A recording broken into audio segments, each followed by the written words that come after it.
जगद्गुरुम् त्वमेव माता च पिता त्वमेव त्वमेव बन्धु च सखा त्वमेव त्वमेव विद्या द्रविणं त्वमेव त्वमेव सर्वं मम देव देव कायेन वाचा मनसेन्द्रियेर्वा बुद्ध्यात्मना वा प्रकृते स्वभावात् करोमि अद्य सकलं परस्मै नारायणायेति समर्पयामि।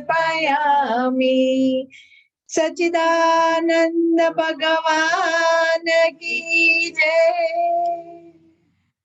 सद्गुरु देव की जय। आज तो सद्गुरु श्री शिवानंद जी महाराज का प्रागट्य दिन, तो गुरुदेव के श्री चरणों में प्रणाम। सद्गुरुदेव श्री साईनाथ महाराज के श्री चरणों में प्रणाम और आप सबके हृदय में उपस्थित शिवानंद जी स्वामी जी को प्रणाम। अथ ध्यानम। श्री कृष्ण परमात्मा के मनोहर स्वरूप का दर्शन करते हुए शांताकारं भुजगशयनं पद्मनाभं सुरेशं विश्वाधारं गगनसदृशं मेघवर्णं शुभांगं लक्ष्मीकान्तं कमलनयनं योगिभिर्ध्यानगम्यं वन्दे विष्णु भवभयहरं सर्वलोकैकनाथम्।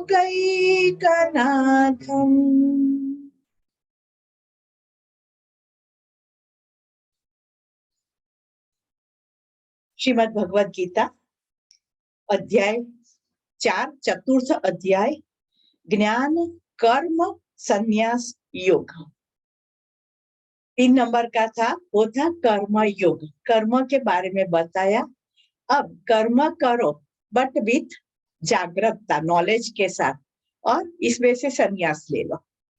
करना तो है पर संन्यास लेके करना है। तो पहले मैं आपको बताती हूँ कि ये अध्याय जो है इसका महात्म्य क्या है। तो काशी में एक ब्राह्मण रहते थे, देवदत्त उनका नाम था। और एक दिन ये ब्राह्मण वेदव्यास जी का दर्शन करने के लिए गोदावरी नदी पार करके रामनगर गांव में गए और उनको हुआ कि ऐसे महान व्यक्ति के दर्शन करने जाता हूँ तो पहले स्नान विधि कर लो, पूजा पाठ कर लो और फिर पवित्र शरीर और हृदय के साथ महात्मा के दर्शन के लिए जाऊं। तो वहां एक कुआं था, तो उसमें से उन्होंने पानी निकाला और स्नान किया और अच्छे वस्त्र पहन लिए। और वहां 2 बोरड़ी के पेड़ थे, बोरड़ी बोरावे में बोरड़ी के पेड़ थे, उनके नीचे बैठकर उन्होंने अपनी पूजा की और फिर ये चतुर्थ अध्याय का पठन किया और फिर वो वहां से निकल गए। महात्मा के दर्शन करके वो तो वापस आ गए, लेकिन जो 2 बोरडी थे वो जैसे ही उन्होंने ये चतुर्थ अध्याय का पठन किया, इसके साथ ही वो दोनों बोरडी गिर गई। दोनों बोरडी के पेड़ जो थे वो मर गए और वो जो बोरडी थी वो अप्सराएं थी। और पास्ट बर्थ में एक ऋषि थे, उन्होंने बहुत तप करना शुरू कर दिया था, तो इंद्र को घबराहट हुई, तो उन्होंने ये 2 अप्सराओं को ये ऋषि के तपोभंग के लिए भेजा था और उन्होंने बहुत प्रयत्न किए, तब ऋषि का ध्यान भंग हो गया और उन्होंने ये 2 अप्सराओं को श्राप दिया कि आप पेड़ के योनि में चले जाओ। फिर ये दो अप्सराएं बहुत रोई और उन्होंने कहा कि इसमें हमारा कोई गुनाह नहीं है, हमने तो देवराज इंद्र ने जो कहा वो किया है, तो आप हमें माफ कर दे। तो ऋषि तो हमेशा करुणा भय हृदय वाले होते हैं, तो उन्होंने कहा कि कोई बात नहीं, मेरा श्राप निष्फल तो नहीं जाएगा, पर कोई आकर आपके पास बैठकर गीता जी के 4था अध्याय का पठन करेगा तब आपका मोक्ष हो जाएगा। तो इनके मोक्ष हो गया दोनों लड़कियां, और वहां काशी में ही वो एक ब्राह्मण के घर में 2 कन्याओं के रूप में उन्होंने दोनों ने जन्म लिया।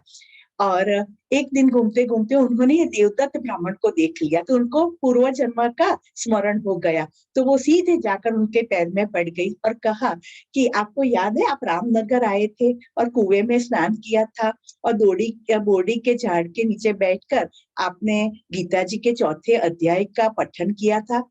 तो देवदत्त जी ने कहा हाँ मुझे याद है, मैं व्यास नारायण जी के दर्शन के लिए आया था। तो क्या फिर आप चले गए, फिर वो दोनों बोड़ी के पेड़ मर गए थे, तो क्या अच्छा आपको कैसे मालूम? तो उन्होंने 2 लड़कियों ने कहा कि वो हम ही थे और ऐसे हमें श्राप मिला था और आपने हमें श्राप से मुक्त किया। तो आज हम 2 कन्याओं के रूप में ब्राह्मण के घर में जन्म लिया है और हमारे घर में जो मेरे पिताश्री है वो रोज गीता जी के 4थे अध्याय का पठन करते हैं। तो ये सुन सुन के दोनों लड़कियां वैकुंठ लोक में गई और देवदत्त जो थे ब्राह्मण वो भी वैकुंठ लोक में गए। तो ये महात्म्य है कि चाहे पूर्व जन्म के कितने भी श्राप मिले हैं तो भी ये अध्याय ऐसा है कि इसमें से व्यक्ति मुक्त हो सकती है। और जो भी अभी हम कर्म का हमारा बंधन है जो हम भुगत रहे वो पूर्व जन्म का ही कोई ना कोई ऋणानुबंध है, तो ये अध्याय से उसमें से हम मुक्त हो सकते हैं। तो ज्ञान कर्म संन्यास योग श्री भगवान वाच। जो भगवान किसे कहते हैं मालूम है? भगवान, भगवान जो है ना, तो भग जो है એટલે 6 गुण। भगवान में जो भग है वो है 6 गुण, जिसमें 6 गुण पड़े हुए हैं वो भगवान। तो कौन से 6 गुण है? तो एक तो है ज्ञान, दूसरा है वैराग्य, तीसरा है अनासक्ति यानी वैराग्य, तीसरा है कीर्ति, वैराग्य यानी अनासक्ति, तीसरा है कीर्ति, चौथा है विभूति यानी कि सिद्धियां जिनके पास है, पांचवा है धन श्री जिनके पास धन है, और छठा है बल ताकत। ये 6 गुणों से जो भरपूर है और विश्व का आदि और अंत का जिनके पास ज्ञान है वो है भगवान। कौन से 6 गुण? ज्ञान, वैराग्य, कीर्ति, सिद्धि, धन और बल, इसे भगवान कहते हैं। तो भगवान उवाच, श्री कृष्ण परमात्मा थे, उनके पास ये 6 गुण थे, इसी वजह से उनको भगवान कहते हैं हम। श्री भगवान उवाच इमं विवस्ते योगं प्रोक्तवानहमव्ययं विवस्वाननवे प्राह मनुरिक्ष्वाकवे ब्रवीत। श्री भगवान बोलिया आ अविनाशी योग जो भगवान ने अभी तक अर्जुन को सुनाया, सांख्य योग बताया, कर्म योग बताया, तो ये कहते स्वामी पर भगवान अर्जुन को कि ये अविनाशी योग है जो कभी भी इसका विनाश नहीं होने वाला है। मैंने ये सूर्य को कहा था और सूर्य ने ये योग अपने पुत्र वैवस्वत मनु को कहा था और मनु ने अपने पुत्र राजा इक्ष्वाकु को कहा था। कहा कैसे कैसे लिंगे के बाद है ना कि चलो स्वामी जी ने हमें सिखाया, हम आपको सिखाते, आप दूसरों को सिखाएंगे, इस तरह से ये परंपरा चालू रहती है। और इसीलिए आपको मालूम है ये जगत में सबसे बढ़िया एक बुक, सबसे ज्यादा बिक्री हुई है वो बुक, उसका नाम है डाई एम्प्टी। डाई एम्प्टी, खाली थईने मरो। आपके पास जो ज्ञान है वो लेकर नहीं मरना है। मैं दूसरों को ज्ञान दे दूंगा तो मेरा महात्म्य कम हो जाएगा, वो मुझसे बढ़िया हो जाएगा, लोग उसको पूजने लगेंगे, ऐसा नहीं है। ज्ञान देते जाओ, खाली करके मरो तो वो ज्ञान अमर हो सकता है, नहीं तो आपके साथ साथ वो ज्ञान भी चला गया। तो कई बहुत सारे ज्ञान ऐसे हैं कि जो चले गए हैं, थे पर अभी कोई जानता नहीं है। जैसे कि रेकी जो हमारे अथर्ववेद में लिखा हुआ है, लेकिन वो लुप्त हो गया था। तो ये तो जापान की गुरु डॉक्टर मिका उसुई ने इतनी मेहनत करके वो वापस लाए न। हमारे वेद में सब कुछ लिखा हुआ ही है, लेकिन वो परंपरा आगे बंद हो जाती है। इसीलिए हमारे जो आश्रम संस्था है, इसमें गुरु शिष्य, जो उनका शिष्य होता है जिसमें उनको ज्यादा श्रद्धा होती है, तो उनको गुरु बनाते हैं और फिर समाधि लेते हैं। अपना तेज उनके हृदय में रख देते हैं, जिसे शक्ति संक्रमण की पद्धति कहते हैं। वो गुरु बन जाता है। और इसीलिए कहते हैं कि गुरु से शिष्य सवाया होता है। शिष्य का अपना तो ज्ञान है ही, और गुरु का पूरा नॉलेज उनको मिल गया, तो सवाया हो क्या नहीं।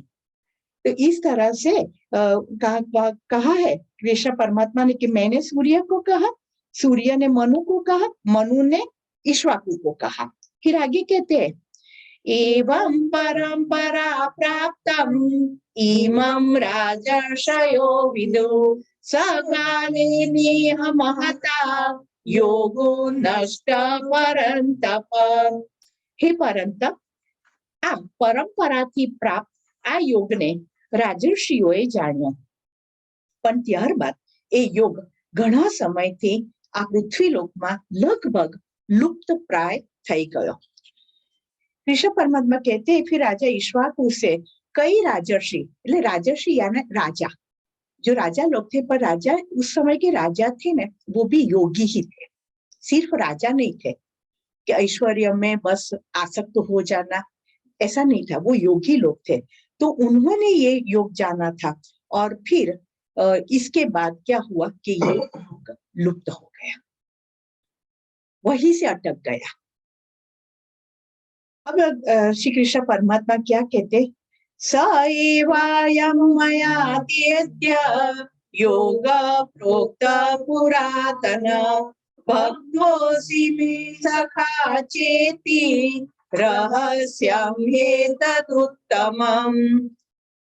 તું મારો પ્રિય ભક્ત અને સખા છે, માટે એ જ આ પુરાતન યોગ મેં આજે તને કહ્યો છે। કેમ કે આ ઘણું ઉત્તમ રહસ્ય છે, એટલે કે ગુપ્ત રાખવા યોગ્ય વિષય છે। कि जो लुप्त हो गया था ज्ञान, वो ज्ञान आज मैं आपको दे रहा हूं, और ये गुप्त रखने योग्य ही है। जैसे मैंने कहा कि जो अधिकारी व्यक्ति है ना, उसको ही इस प्रकार का ज्ञान दिया जाता है। इसीलिए जब कोई भी आध्यात्मिक ज्ञान होता है ना, तो किसी को हम फोर्स नहीं कर सकते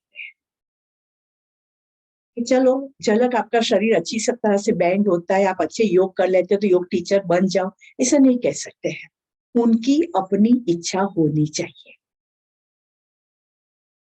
जब तक उनका अधिकार प्राप्त नहीं होगा, पात्रता सिद्ध नहीं होगी, तब तक उनको अंदर से ये ज्ञान प्राप्त करने का मन ही नहीं होगा, मन ही नहीं होगा। इसीलिए कहते कि गुप्त रहस्य है, जो अधिकारी व्यक्ति उसको ही दिया जाता है। तो परमात्मा कहते कि अर्जुन अधिकारी है, क्योंकि वो मेरा भक्त भी है और प्रिय सखा भी है, और उनके अंदर वो तत्व है कि जो मैं ज्ञान देने जा रहा हूं वो समझ सकता है।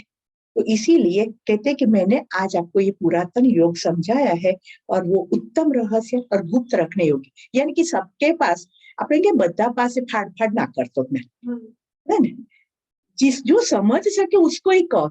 अगर जो समझ सकने की क्षमता नहीं है ना, तो वो लोग गलत आर्ग्यूमेंट्स करते रहेंगे और आपका एनर्जी लॉस करेंगे और आपको भी नेगेटिव कर देंगे।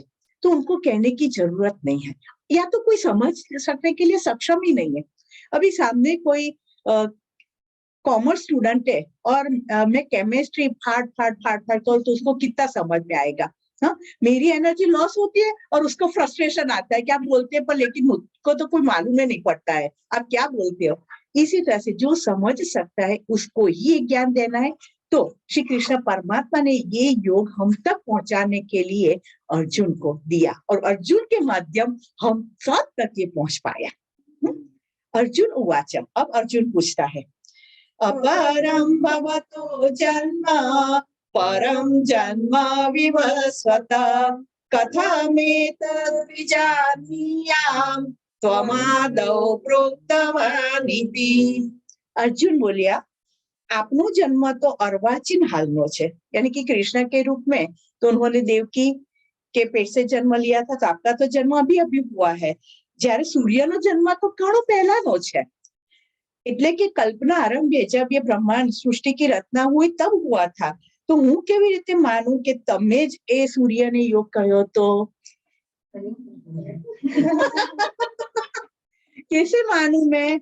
अर्जुन सम्मान, अर्जुन को मालूम है ये भगवान है मेरे साथ जो खड़े हुए, कोई सामान्य व्यक्ति नहीं है। फिर भी हमारे लिए अंदर से सब कि हमें वो प्रश्न होगा तो हमें जवाब कैसे मिलेगा? तो अर्जुन ने पूछ ही लिया, जानते वो सब कुछ सत्य वो जानता था तो भी पूछ ही लिया। अर्जुन मूर्ख नहीं था, लेकिन उसको मालूम था कि ये जो योग मुझे सिखा रहे पुरातन योग, वो आगे सभी जनरेशन को प्राप्त होगा और उनको ये प्रश्न होंगे ही। तो प्रश्न मुझे ही पूछ लेने दो तो जवाब उनको आपो-आप मिल जाएंगे, है ना? तो श्री भगवान वाचा, और भगवान तो ऐसे दयालु थे कि आप जो भी प्रश्न पूछो मैं तो जवाब देने के लिए तैयार हूँ। हाँ? तो भगवान कहते हैं, बहूनि मे व्यतीतानि जन्मानि तव चार्जुन तान्यहं वेद सर्वाणि न त्वं वेत्था परन्तप। શ્રી ભગવાન બોલ્યા, હે પરંતપ અર્જુન, મારા અને તારા ઘણા બધા જન્મો થઈ ચૂક્યા છે, એ બધાને તું નથી જાણતો પણ હું જાણું છું। एक बात हमेशा के लिए याद रखते, ये हमारा पहला जन्म भी नहीं है और अंतिम जन्म भी नहीं है, ये यात्रा है, अखंड यात्रा। जैसे दूसरे सांख्य योग में आया था कि जैसे सोल निकलता है तुरंत दूसरी योनि में प्रवेश कर जाता है।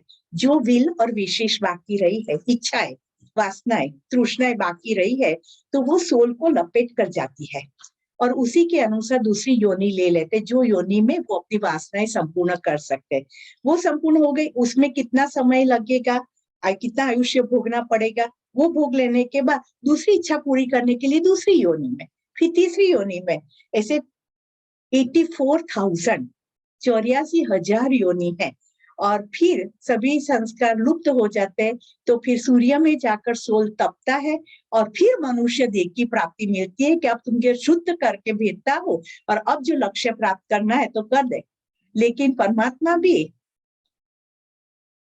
हाँ, उन्होंने अपनी माया को रख दिया कि सबको भेजो और सब साक्षात्कार कर दे, ऐसा पॉसिबल नहीं है। जो जागृत व्यक्ति है वो ही कर सकता है, तो माया को भी साथ साथ में भेज दिया।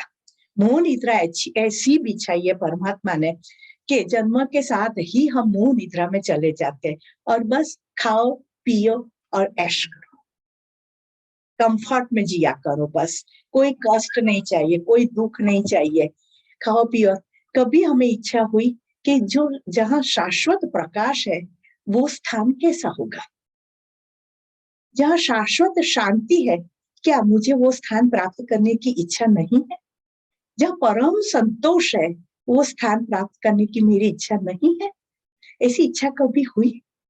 और जब अंदर ऐसी इच्छा होती है ना, फिर वो रास्ता कहीं ना कहीं से अपने सामने आ ही जाता है, ढूंढने जाने की भी जरूरत नहीं है। अंदर इच्छा करो, सीधा आपका मन वो स्तर में चला गया और वो स्तर में रास्ते मिलते जाएंगे।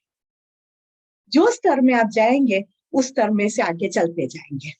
जो निराश रहते हैं तो सभी प्रकार की निराशा है, दुखी रहते तो सभी प्रकार के दुख एक के बाद एक आते ही रहेंगे, क्योंकि वो स्तर में चले गए। लेकिन मन को अपलिफ्ट किया और ऐसे सूक्ष्म स्तर में गए तो वहां रास्ते निकलते ही जाते हैं। तो परमात्मा कहते हैं कि ये मेरा भी पहला जन्म नहीं है और तेरा भी जन्म नहीं, आगे भी कई जन्म ले चुके हैं, तुझे याद नहीं है, लेकिन मुझे सब कुछ याद है क्योंकि मैं 3 भुवन का स्वामी हूँ। आगे क्या कहते हैं, अजोऽपि सन्नव्ययात्मा भूतानामीश्वरो भूति सन् प्रकृतिं स्वामधिष्ठाय संभवाम्यात्ममायया। હું અજન્મા અને અવિનાશી સ્વરૂપ હોવા છતાં પણ તેમજ બધાય પ્રાણીઓનો ઈશ્વર હોવા છતાંય પોતાની પ્રકૃતિને અધીન કરીને પોતાની યોગ માયાથી હું પ્રગટ થાઉં છું। हम जन्म लेते हैं, भगवान प्रकट होते हैं, मैनिफेस्टेशन। वो कुछ न कुछ कार्य करने के लिए जन्म लेते हैं। जन्म बोलते हैं हम, लेकिन उनका प्राकट्य होता है। हम कहते हैं गॉड, गॉड, GOD। जी यानी क्या? जनरेटर, ओ यानी ऑपरेटर, एंड डी यानी destructor. Generator, operator, destructor. Generator कौन है? ब्रह्मा जी। ब्रह्मा जी जो है ये सृष्टि का सर्जन करते हैं। सर्जन करने के बाद उनका काम तो पूरा हो गया, सर्जन करते जाओ, काम खत्म, रख दिया। अलग अलग प्रकार के कितने, हम सब का चेहरा अलग अलग है? कितने कितने अलग अलग दीवा बनाए होंगे उन्होंने, प्राणी अलग, पक्षी अलग। अब આમ વિચારી તો આપણી કલ્પના બહાર લાગે कि કેવી રીતે એ બધું સર્જન करता હશે। तो सर्जन कर दिया और उनका काम खत्म। दूसरे आए ऑपरेटर, कौन है? विष्णु भगवान। तो उनको तो रक्षण करना है, पालन का काम है, यानी कि उनका जो कार्य है वो निरंतर है, निरंतर है। और डिस्ट्रक्टर कौन है? शंकर भगवान है। तो उनको तो जब ऐसा लगता है कि अधर्म ज्यादा बढ़ गया है तो चलो विसर्जन, बात खत्म, नया सर्जन करेंगे, है ना।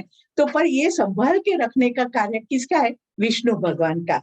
तो विष्णु भगवान ने बहुत अवतार लिए हैं। जब जब पृथ्वी पर आतंक बढ़ गया है, अधर्म बढ़ गया है, तकलीफें बढ़ गई है, तब बार बार भगवान ये धरती पर आए हैं। आपको मालूम है ना कि एक नौका में एक व्यक्ति जा रही थी, 2 व्यक्तियां जा रही थी और नौका डूबने को आई। तो वो एक व्यक्ति थी, तो वो दूसरे धर्म वाली थी। तो उसने कहा मैं मेरे मेरे भगवान का नाम देता हूँ, वो अभी उनके गण को भेज देंगे, उनके शिष्य को भेज देंगे हमें बचाने के लिए। तो कह रहने दे, मैं मेरे भगवान की प्रार्थना करूं तो वो खुद आ जाएगा। वो शिष्यों को नहीं भेजता है, वो तो स्वयं ही आ जाते हैं। हमारे भगवान ऐसे है, उनको कोई ईगो नहीं है। तो कहते कि भगवान बार बार आ गए, 24 अवतार उन्होंने मेन लिए, उसमें से 10 तो हम खुद जानते हैं कि कैसे कैसे अवतार लेकर वो पृथ्वी पर आए हैं, क्यों आते हैं। तो ये अभी का जो श्लोक है वो बराबर याद रखने योग्य, दोनों श्लोक। यदा यदा हि धर्मस्य ग्लानिर्भवति भारत अभ्युत्थानमधर्मस्य तदात्मानं सृजाम्यहम्।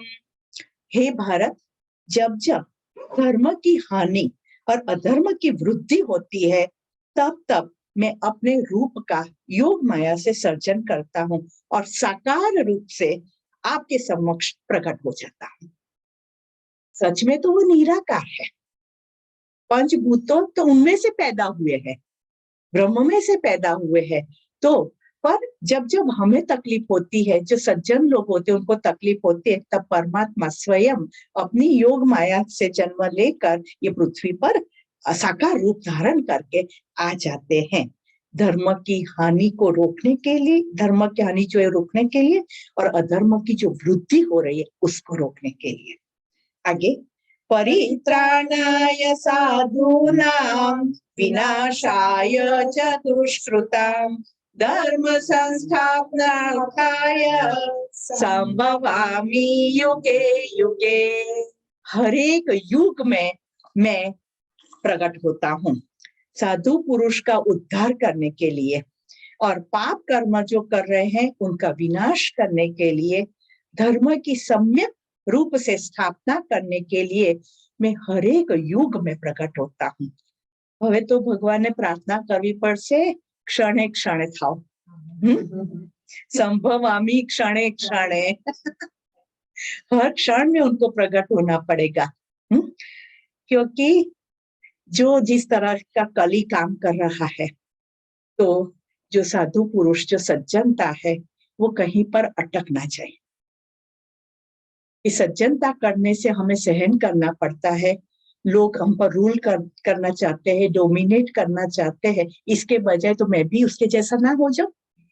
सज्जन ऐसा सोचना शुरू कर दे, उसके पहले भगवान आप प्रकट हो जाइए और सबकी रक्षा करें। और हमें मालूम है कि भगवान ने 10 अवतार लिए थे, आपको याद है ना? पहला अवतार कौन सा था? मत्स्य अवतार था। मत्स्य अवतार एक एक जो शिवानंद स्वामी जी ने जो लिखा है, आज शिवानंद स्वामी जी का बर्थडे है ना, तो शॉर्ट में मैं आपको बताती हूँ 10 अवतार। 10वां अवतार अभी बाकी है, जो कल्कि अवतार कहते हैं। कलयुग कहा है कि कलयुग जब अपनी चरम सीमा पर होगा, तब श्वेत घोड़े पर बैठकर परमात्मा आएंगे, अपना स्वरूप धारण करके, साकार स्वरूप धारण करके आएंगे। और वो भी कहा है कि कैसा कलयुग कि 5 साल की बच्ची जब माँ बनना शुरू कर देगी, ऐसा कलयुग आएगा, इस तरह का कलयुग, तब भगवान जरूर से आएंगे। तो पहला उन्होंने दिया, जो भगवान जब अवतार धारण करते हैं ना, तो कई अवतार पूर्ण अवतार कहा जाता है, कि पूर्ण अवतार के रूप में आते, कि सभी गुण लेकर आते जो भगवान के गुण है। वो तो कृष्ण भगवान कौन सा अवतार है? पूर्ण अवतार है, कि परमात्मा के सभी गुणों का उनके अंदर हम दर्शन कर सकते हैं। कोई अवतार होता है वो अंशावतार होता है, परमात्मा का जो गुण है उसका अंश लेकर आते हैं। तो आदि शंकराचार्य जी जो है वो अंशावतार कहा जाता है। और कई बार भगवान लीला करने के लिए जगत में आते हैं, तो उसे लीला अवतार कहते हैं। तो भगवान राम जो उनका जन्म वो लीला अवतार था। तो जैसे उन्होंने 9 जन्म अवतार में धारण कर दिए। जब जब पृथ्वी पर हानि होती है, धर्म बढ़ता है, तो पहला अवतार उन्होंने लिया मत्स्य अवतार। तो कब लिया था? कि जब भगवान मनु राजा थे, तो जब उनको 60 साल हुए, तो उन्होंने अपने पुत्र को गादी दे दी। अब हमें, आपको मालूम है ना, हमारे 4 आश्रम हैं। सबसे पहला कौन सा आश्रम है? बाल्यावस्था, बाल्यावस्था की, फिर हाँ युवावस्था होती है, हाँ, तीसरी प्रौढ़ावस्था आती है, और चौथी वृद्धावस्था। तब संन्यास आश्रम कहते हैं कि संन्यास ले लेना चाहिए। संन्यास ले ले यानी कि जंगल में जाने की जरूरत नहीं है, लेकिन अब जो बच्चे हैं उनके पर छोड़ दो और अब परमात्मा में रत हो जाओ, इसे घर में रहकर ही संन्यास। तो उस टाइम तो जो थे वो तो जंगल में ही चले जाते थे, कुटिया बांधकर रहते थे। तो मनु राजा ने अपने पुत्र को अपनी राजगादी दे दी और वो जंगल में चले गए और भगवान की भक्ति करने लगे। तब एक दिन उन्होंने एक नदी के पास गए, तो एक छोटी सी मछली थी। तो वो मछली ने कहा कि मैं बहुत छोटी हूँ और ये नदी बहुत बड़ी है और यहाँ बहुत बड़ी बड़ी मछलियां रहती है, तो वो मुझे खा जाएगी, तो आप मुझे बचा लीजिए, मुझे एक छोटे से पात्र में रख दीजिए। तो मनु राजा तो वैसे भी सभी जीवों के प्रति बहुत दयालु थे, तो उन्होंने मछली को ले लिया और एक छोटे से पात्र में रख दी पानी डाल के। फिर मछली तो दूसरे ही दिन बड़ी हो गई। तो फिर उसने कहा कि ये पात्र तो मुझे छोटा पड़ता है, तो उन्होंने दूसरे पात्र में रखने के, बड़ा पात्र है तो वो भी छोटा पड़ा, तो वो तालाब में रख के आए उनको। तालाब भी छोटा पड़ा तो नदी में रख के आए, नदी भी छोटी पड़ी तो सागर में रख के आए, और सागर भी कम पड़ा।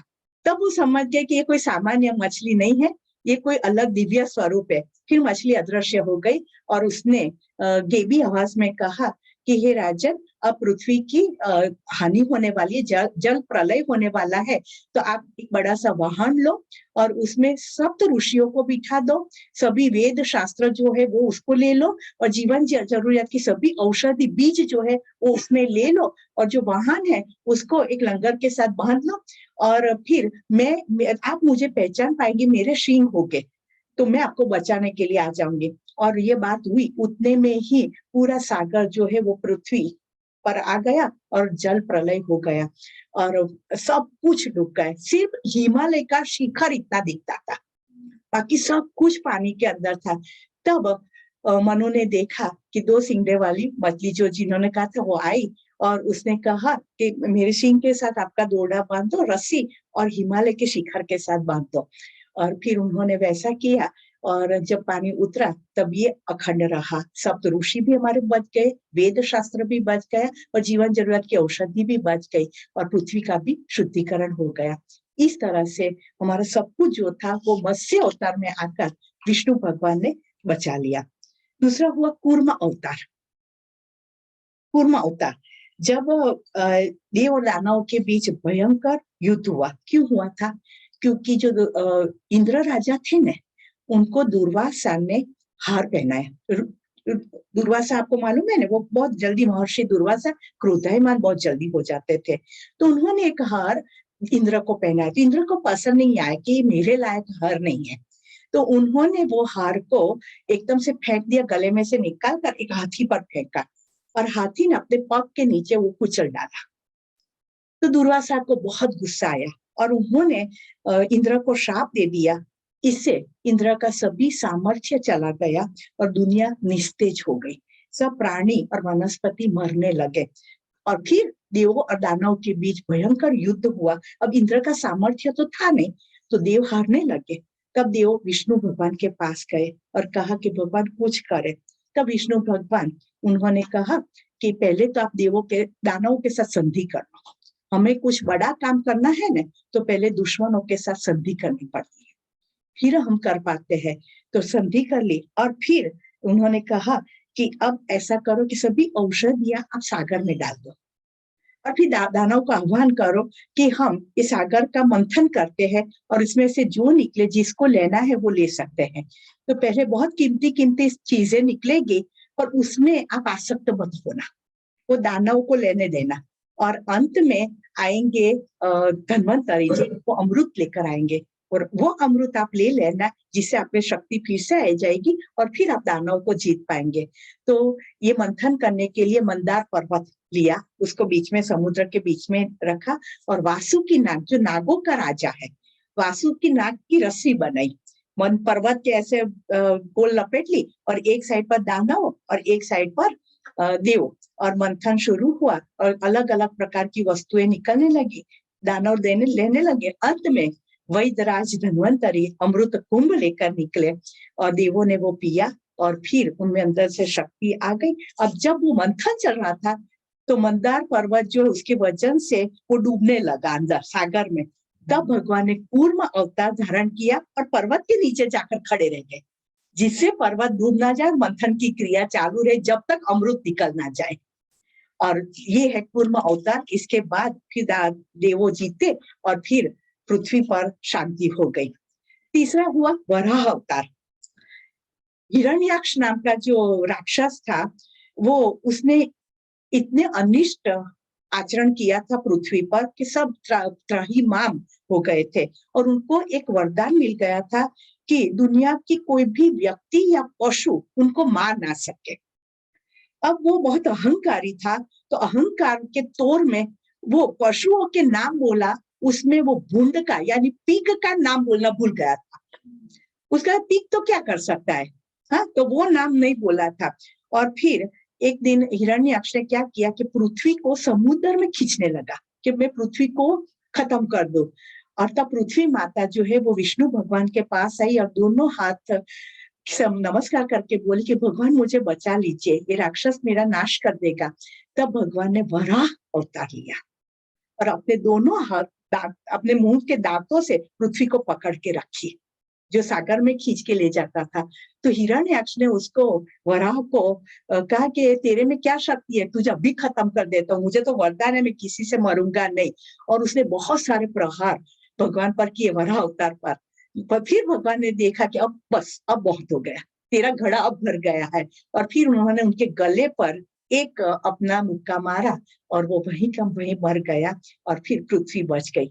तो वराह अवतार उनका तीसरा अवतार हुआ। चौथा अवतार है नरसिंह अवतार।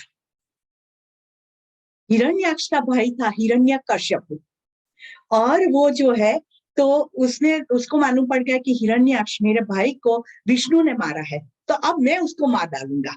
तो उसने बहुत तप किया और ब्रह्मा जी से उन्होंने वरदान प्राप्त कर लिया कि मेरा मृत्यु ना हो। तो ब्रह्मा जी ने कहा कि मृत्यु तो निश्चित है, कोई भी व्यक्ति ऐसा नहीं है कि मृत्यु पर, आप बोलो वो वरदान मैं देने के लिए तैयार हूं।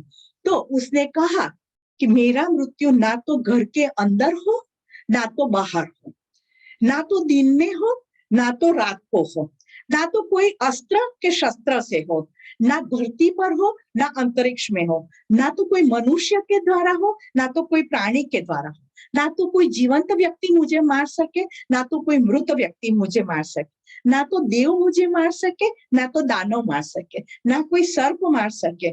बस ऐसा मुझे वरदान दे दो, यानी कि कोई बचा ही नहीं मारने के लिए और पृथ्वी मेरे नियंत्रण में रहे। और ब्रह्मा जी तो थे, उन्होंने तो वरदान दे दिया। अब जो हिरण्यकश्यप था तो उसका तो आतंक बहुत बढ़ गया। और उनका ही पुत्र था प्रहलाद, वो तो विष्णु का भक्त था, तो वो तो बार बार विष्णु का ही महात्मा गाया करता था। तो हिरण्यकश्यपु ने उसको भी मारने की कोशिश की, उसको भी हाथी के पैर नीचे रख दिया, आग में डाल दिया, पर हर तरह से वो बच गया। और एक दिन तो ऐसा हुआ कि जो दानवों के बच्चे थे उनके पास बैठकर ही ये प्रहलाद ने विष्णु भगवान ही सर्वस्व है, उनकी ही भक्ति हमें करनी चाहिए, ये महात्म्य गाता रहा। तो हिरण्यकश्यप को मालूम पड़ा, तो उन्होंने अपने पुत्र प्रहलाद को पकड़ लिया और एकदम गले से कि किसका नाम तू देता है, तो कि विष्णु भगवान का नाम देता हूँ। किसके पूछने पर देते, तो विष्णु भगवान ने मुझे कहा है कि मेरा नाम ले। तो कि बता तेरा भगवान क्या है, कहाँ है, तो कि मेरा भगवान सर्वत्र है, कोई भी जगह ऐसी नहीं है कि जहाँ विष्णु भगवान नहीं है। तो कि ऐसा है कि एक बड़ा सा स्तंभ था, थांबलो जने के, और स्तंभ पर उसने जोर से मुष्टि प्रहार की और स्तंभ फाटा और उसमें से एक विलक्षण स्वरूप बाहर निकला, और वो था नरसिंह अवतार। आधा शरीर उनका शेर का था, आधा शरीर उनका मनुष्य का था, और उनके बड़े बड़े दांत थे, उनके नख थे वो भी अस्त्र के जैसे ही थे, और उनकी जीभ थी वो भी अस्त्र के जैसे ही थे।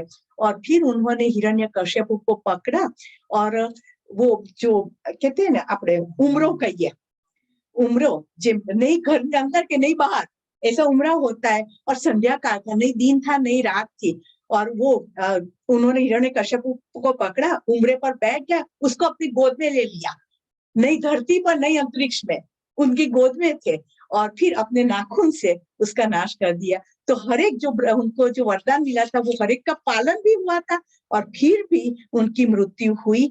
तो ये उनका चौथा था नरसिंह अवतार।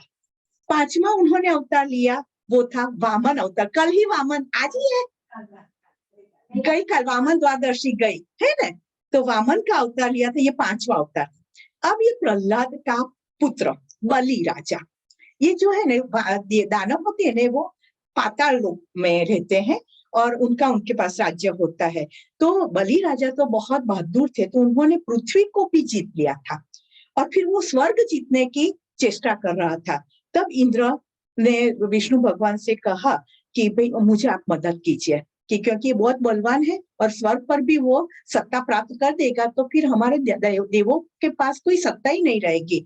तो विष्णु भगवान ने कहा राजा बलि एक यज्ञ करने वाले हैं, तब मैं वहां जाऊंगा और आपके लिए मैं काम करूंगा।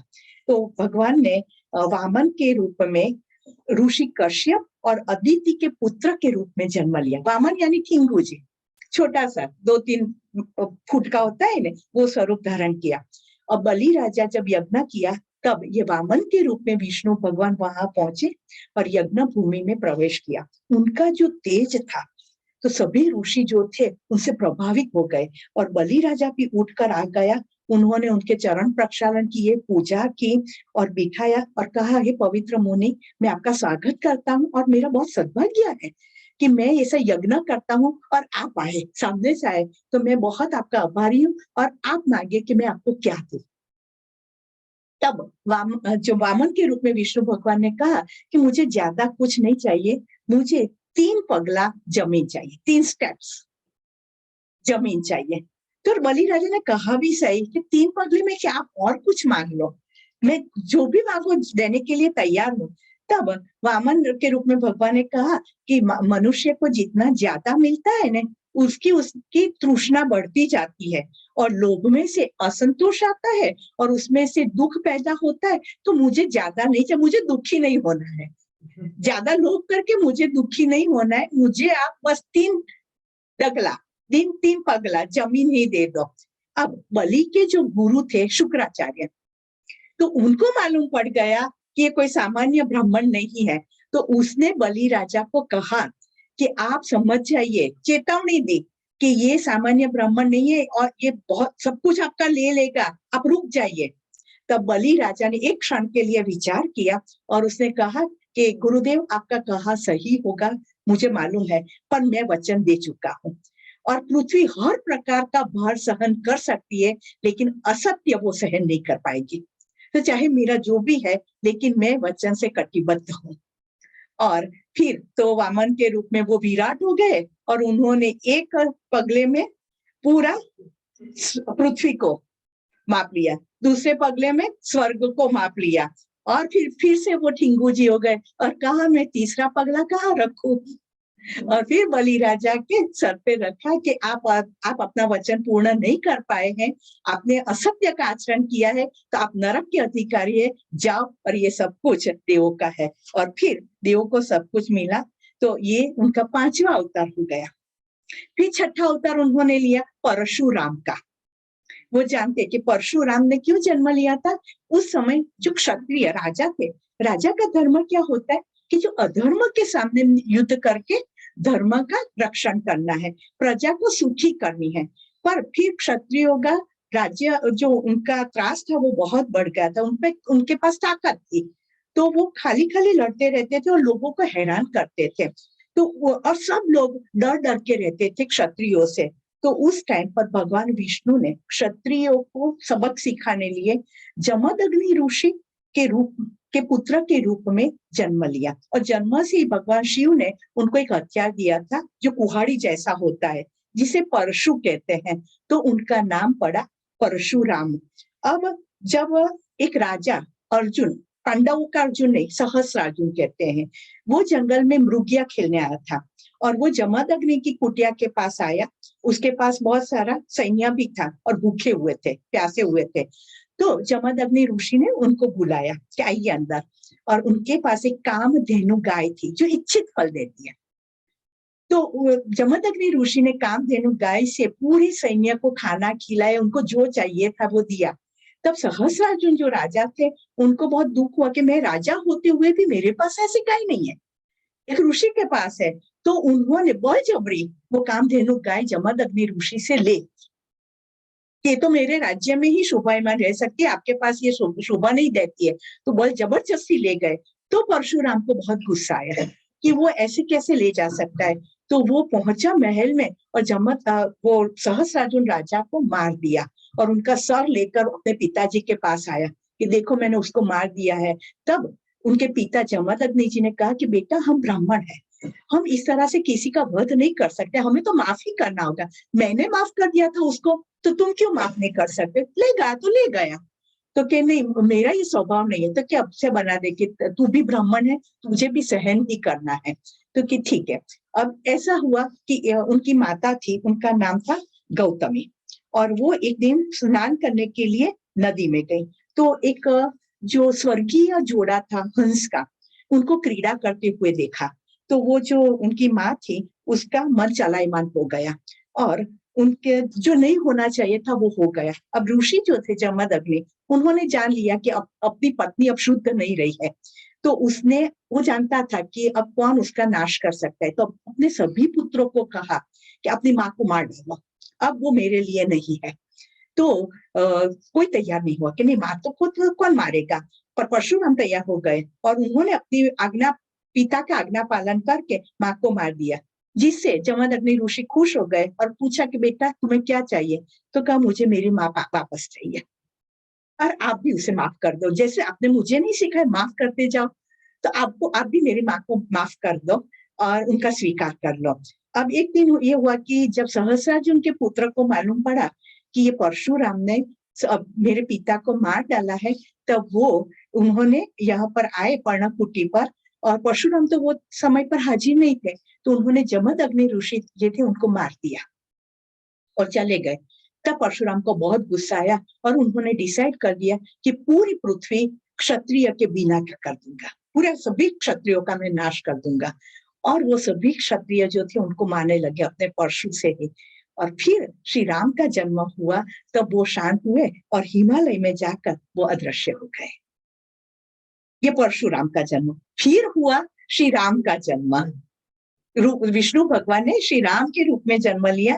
वो हम सब जानते हैं कि रावण लंका पर राज्य करता था और उसने सीता का हरण कर लिया, और फिर राम के रूप में जो जन्म लिया था, तो रावण का अहंकार का नाश करने के लिए और पृथ्वी पर जो वो आतंक फैला रहा था उसका नाश करने के लिए उन्होंने श्री राम का जन्म लिया। और वो लीला अवतार था। उसने अपनी पत्नी का भी त्याग किया था कि जो धर्म के मुताबिक नहीं जीते हैं तो उनको मालूम पड़े कि धर्म क्या है और किस तरह से उसका पालन करना चाहिए। मर्यादा का पालन कैसे होता है वो श्री राम ने अपनी लीला अवतार में हमें सिखाया है।